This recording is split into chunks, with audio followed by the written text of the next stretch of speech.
Hello, I'm Pip, and welcome to the Midwife Pip podcast, the home of expert information and real chats on all things pregnancy, birth, and beyond.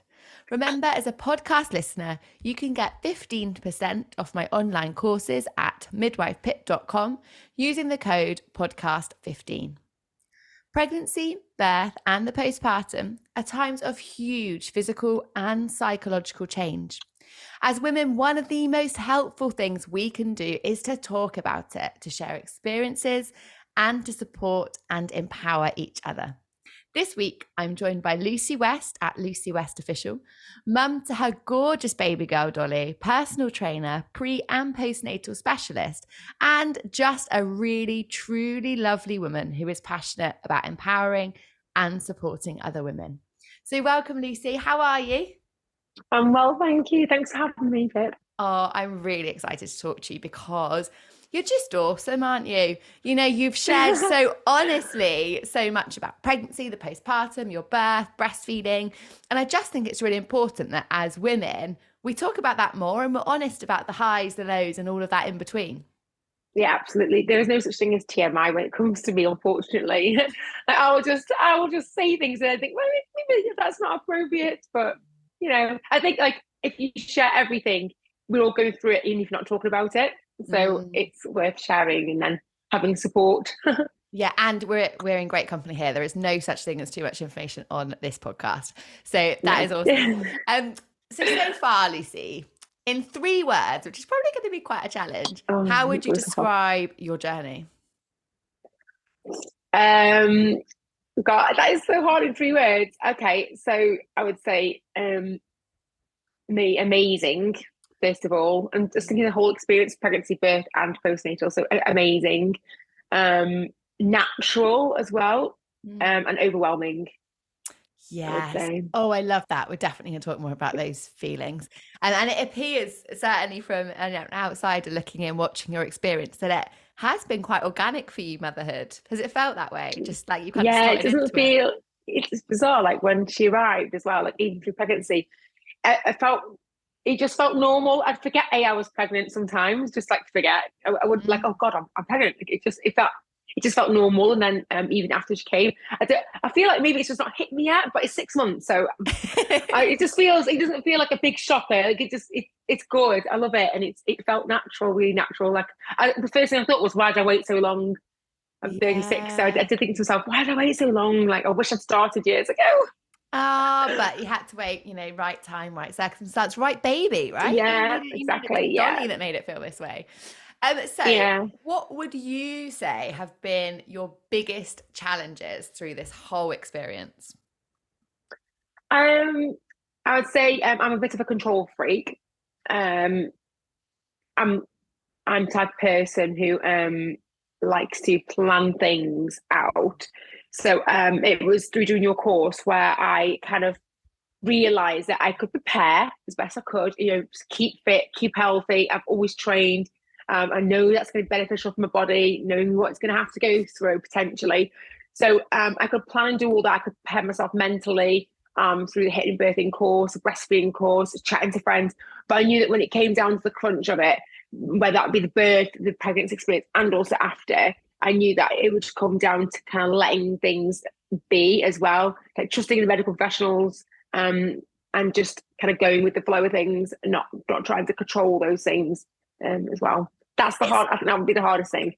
Yeah, and it is the hardest thing, isn't it? I think when you are, like you say, used to being able to sort of control things a little bit more. It's a massive my personality shift. Type, I think. Yeah, I think it's my personality type.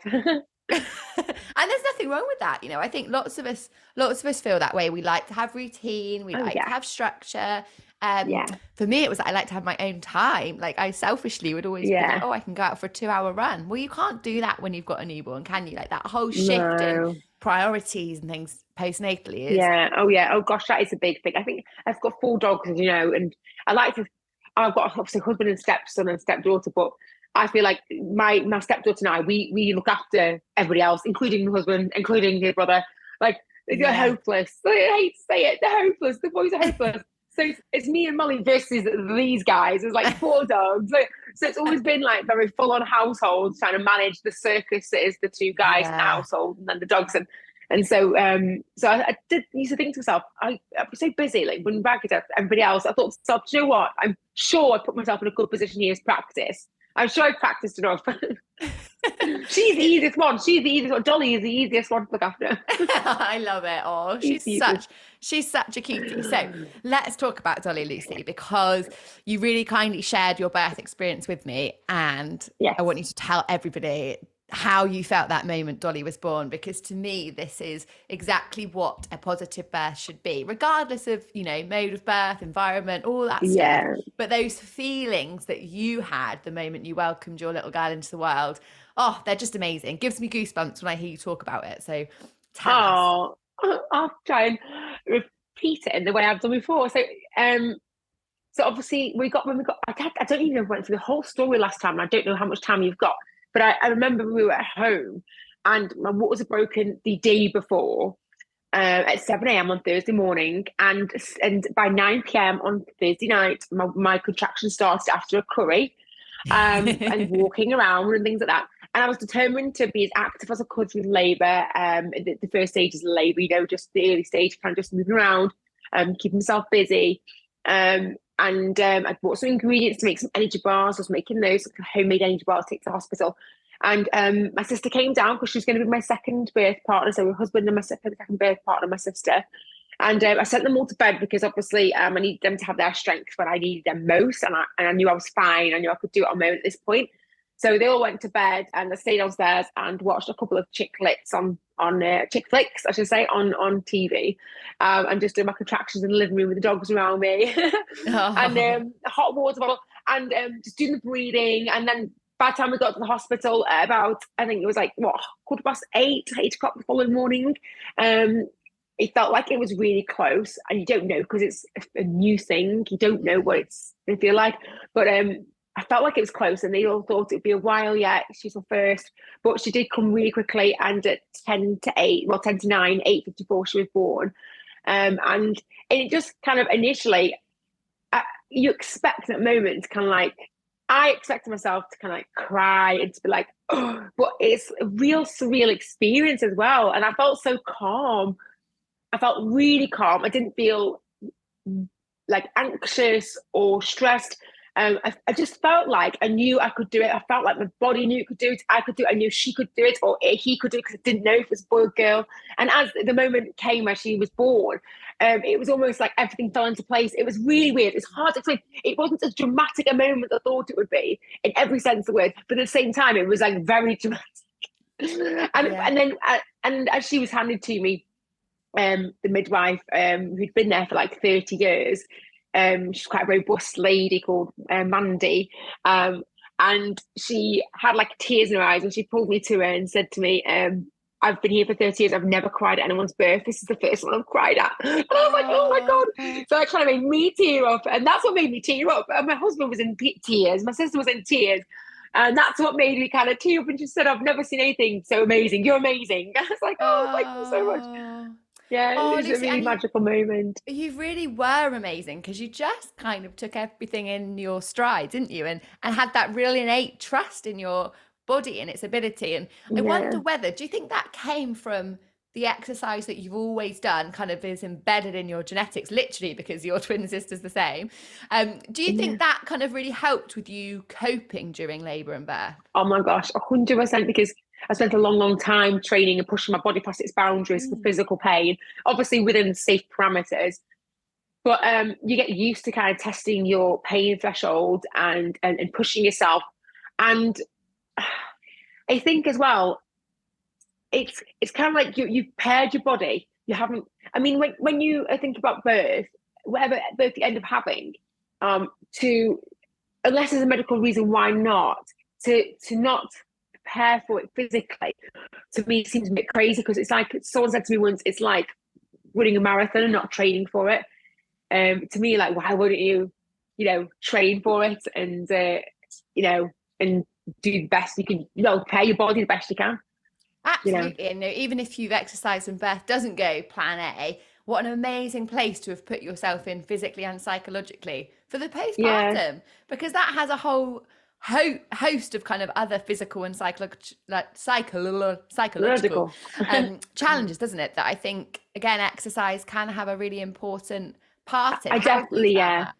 Have you found I that definitely postnatally? put that down. Oh, 100%. I 100%. I'm not saying again it's for every woman. I think you have to be so careful of not, saying that if I'm sure women out there have had a great birth experience themselves who haven't done the same. But for me, being 36, I'm classed as a geriatric pregnancy. How ridiculous. I mean, you look like 22, Lucy, so we all need to know your That's secrets. very kind.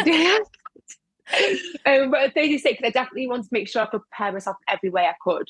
So just exercising all those years, it didn't just physically prepare my body. I think it mentally prepared me as well, because I was used to pushing myself past the boundaries. When it came to approaching the birth, I remember thinking to myself, this is going to be like a physical challenge, like anything else I've taken on before. I've done lots of physical kind of challenges, like running 100 miles in a week or doing bodybuilding competitions. So this one, I was quite like, it sounds really masochistic, I was quite excited to see how I could handle it. Yeah. So I tried to like flip it on its head, because I think a lot of things about mindset in life, in fact, I think, well, everything's about the mindset, isn't it? And you can handle everything when your mind's in the right place. So for me, I knew that the birth would be hard. So I was prepared that it'd be harder than what I would think it could be. And I just wanted to make sure that I kind of embraced it as a challenge rather than try to hide from it. It was an unavoidable. That baby was going to come out. That's it now. It's going to come out. So I've got to make sure that I embrace the and enjoy it. So I feel like that society has made women very, very scared of birth, and for right reasons. I'm sure it of course has it's not the most comfortable experience, but we've done it for millions and millions of years with far less knowledge and help and medical advances that we have now. So to me, you've got every card in your pack. The last card, which is probably the most important one, is your mindset and how you're going to approach it. And so approaching birth, I thought to myself, like, women have done it for millions of years. I know I can do it. I know my body can do it. Now, mindset's got to just look forward to it. And I spent the months approaching birth excited for it. And people would say to me, oh, we're getting nervous. It's getting close. And say, no, I'm just dead excited. I'm so excited. And by telling myself that, I genuinely felt excited. I genuinely was excited. And I was genuinely just couldn't wait for the birth experience. Not actually just for the baby being born, but to see how I could handle it. It was like my little part of the birth was how I could do it to, I guess. So like you're excited for the baby, of course. Well, that's why you've had a baby. I was also weirdly excited to see how I could cope with it, see how I could deal with it. I was excited to the whole thing. I wasn't kind of worried so much about the pain. I was just excited for it. I've used that word about 10,000 times. I'm so sorry. But I love it. And isn't that how it should be? It's going to be the most magical day of your life. The most, it's literally like this baby's born and this whole gateway opens. You're welcomed into this crazy roller coaster, incredible time that is motherhood. Why shouldn't we feel excited about it? And I remember my waters went before I went into labour. So I went to bed that night not having contractions, but my waters having broken. And I was like, come on, please, please, please. I was so excited. And when I woke up at like, I don't know, it was like 2 a.m. or something with contractions, I was like, yes. And I, exactly like you, really excited to embrace this next part of the journey. And I think that's where we need to start shifting. Like you say, there's so much fear shift the mindset. There's a lot of fear out there. There's a lot of fear mongering as well. Like, if you see anything about birth, except on your page, yours is always very positive, but you always see things like, oh, how to cope with this, how to cope with that. And it is good to be aware, but let's also focus on the exciting part of it. And this might sound really odd, but like certain things come every year in your life. Christmas comes every year, your birthday comes every year, celebrations, anniversaries, all these things. This is something that some women may never do, of course, but some women will only ever do once. So like to not be excited this one time, try to retain control. Obviously I mentioned earlier about letting go, but also controlling how you are. So not allowing yourself to allow fear to get hold of you. So just being excited, controlling how you feel as well, allowing yourself to kind of just relax, go with the moment. It's hard to put in, such a hard one to put into words sometimes.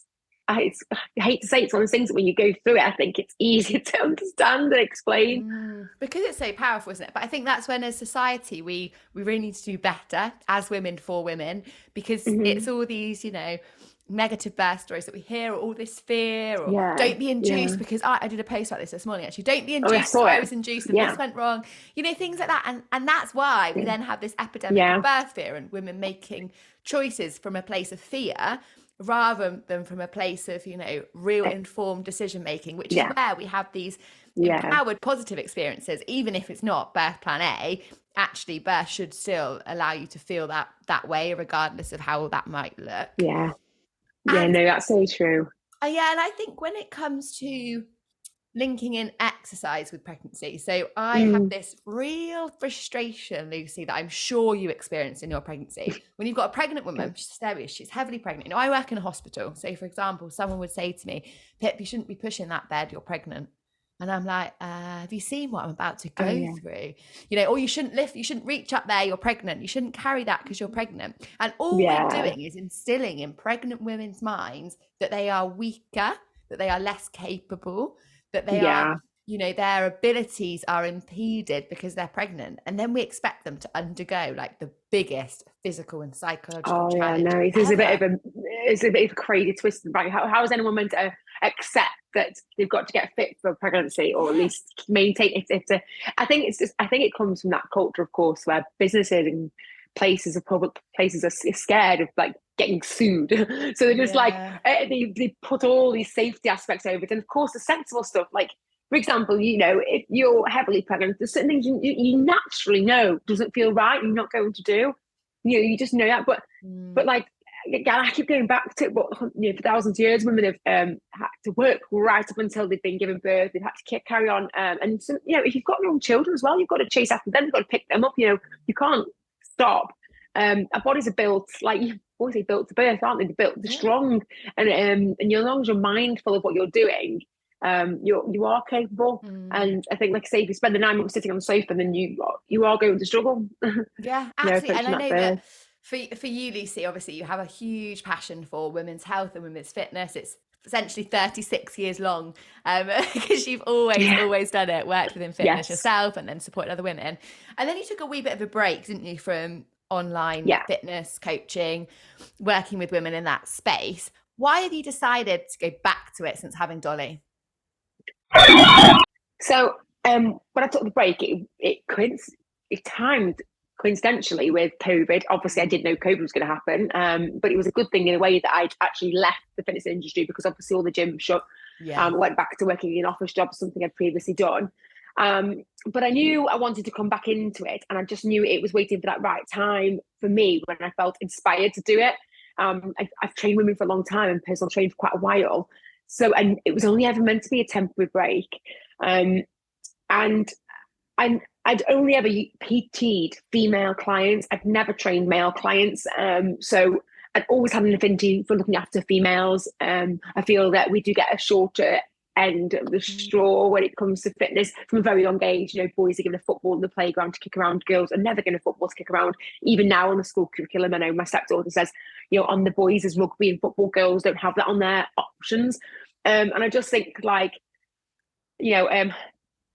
females, I love supporting females. I'm a female myself. I've been there, I've got t-shirts, few experiences in my life. So I've always loved training females. And so when I took the break and was looking to come back, I wanted to go into niche area, because there's so many gyms out there, so many personal trainers, and pre and postnatal was something I was really interested in. I love how the body works. I was really interested to get that qualification.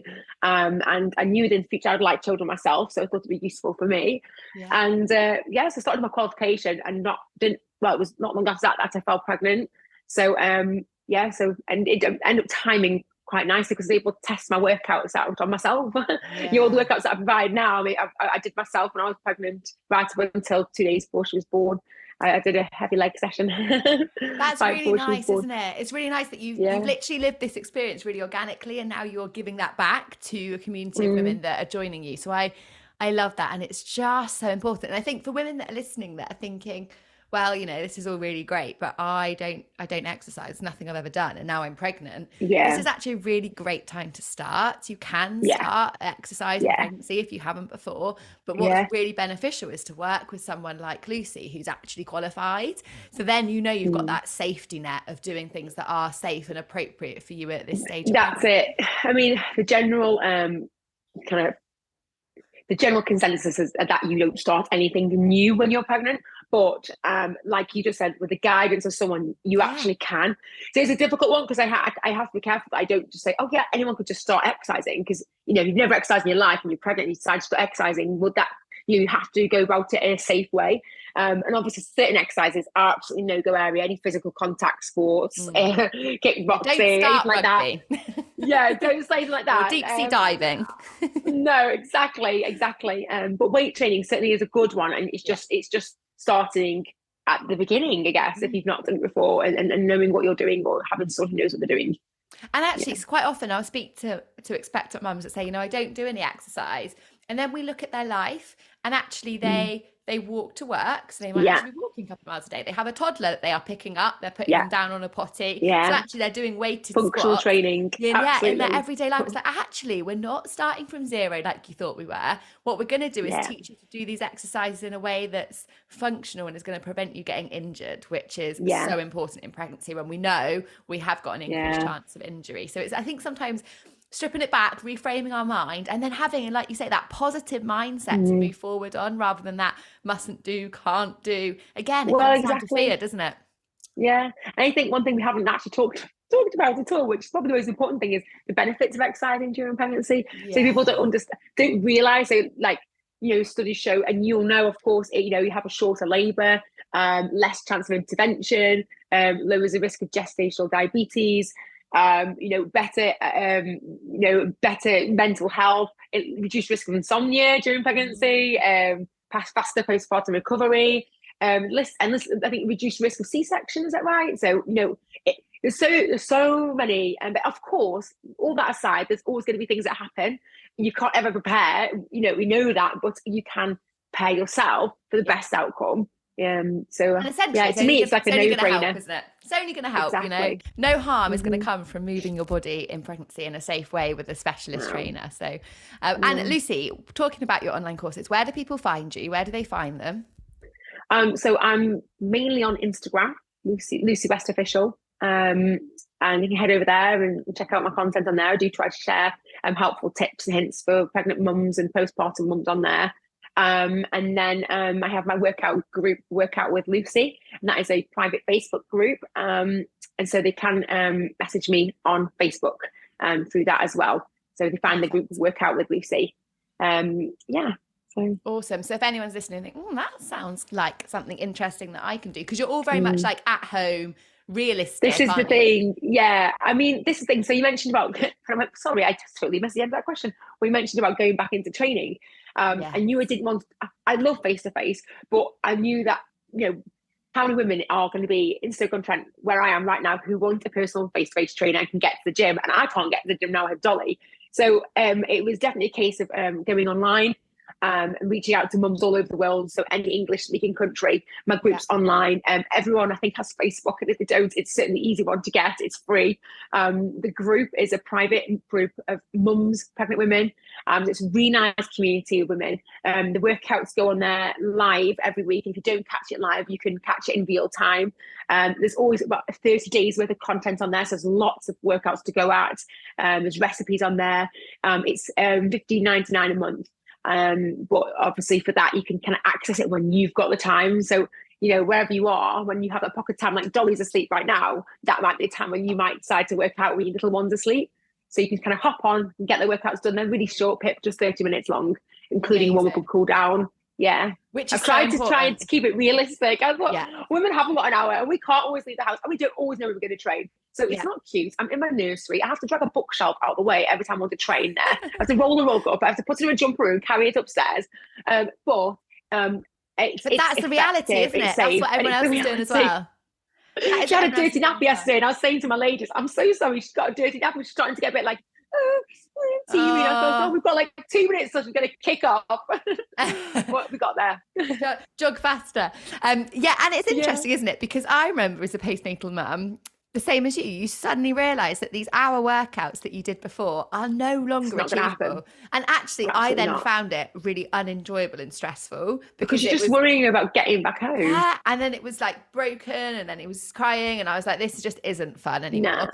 And what I really encourage people to do, especially if they are struggling, you know, their baby naps for 20 minutes at a time and it just all feels really stressful, is to do it with them, like you were saying with Yes, Dolly, because what an absolutely. amazing thing for our little people to see us exercising. Oh, it's how lovely. powerful is that? Like, it's going to set She them up starts for such kicking a her great life. feet and laughing. As soon as I start training, she's laughing at me. I think, why are you laughing at me? Okay, what am I doing?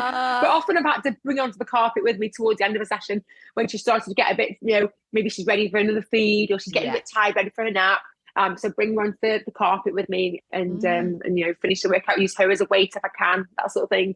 So yeah, and of course, women who do it from home, they can pause me and carry on, like, you know, when they sort the baby out. I can't, but you know, it's quite easy to work around Dolly. Just half an hour. And I just think it teaches them such amazing amazing outlook about exercise, especially for a little girl, seeing her mum lift weights and be strong and challenge some of these societal kind of expectations and stereotypes. I just think is fantastic. So well done, absolutely. Oh, thank you. So Lucy, everyone that comes on the podcast, I ask for 3 top tips and you haven't escaped. So I wonder if you could share 3 top tips to perhaps some expectant mums listening. Okay.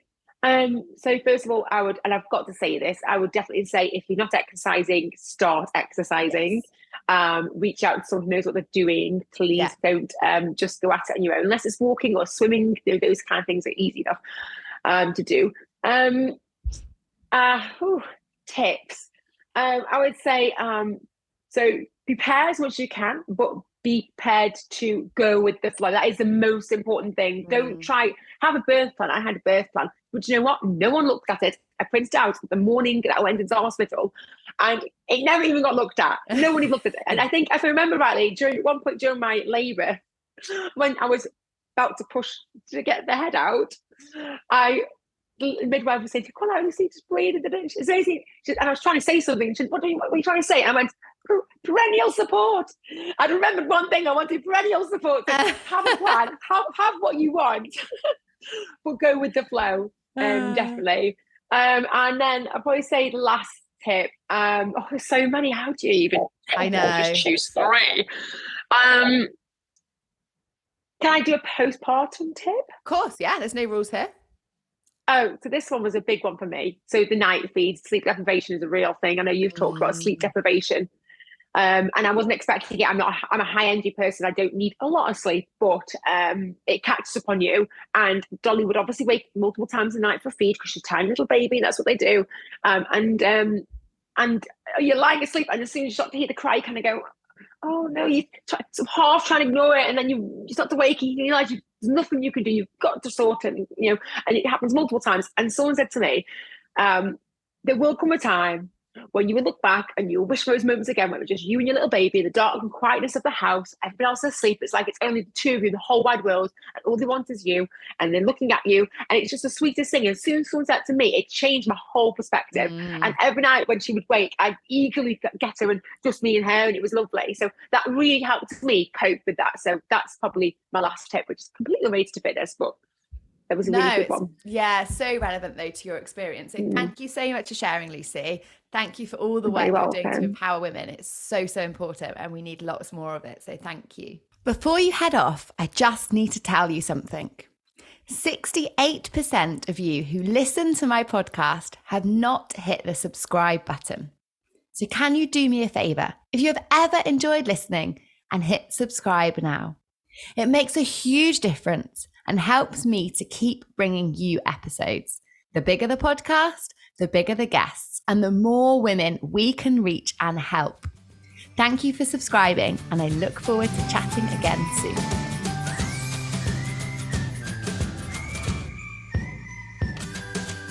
I'm Laura. I'm Lauren. And this is Go Love Yourself. She went, you're 26? I was like, size 26, yeah. And she was like, oh, right, that makes sense. This is the show where we're learning to love ourselves a little more and taking you along with us. I grew up never seeing anybody that looked like me, and that made me feel like not part of society, like almost like not a woman, because I just never felt like I fit in. If you've got a relative that is mean about your body, Laura, what do we say to them?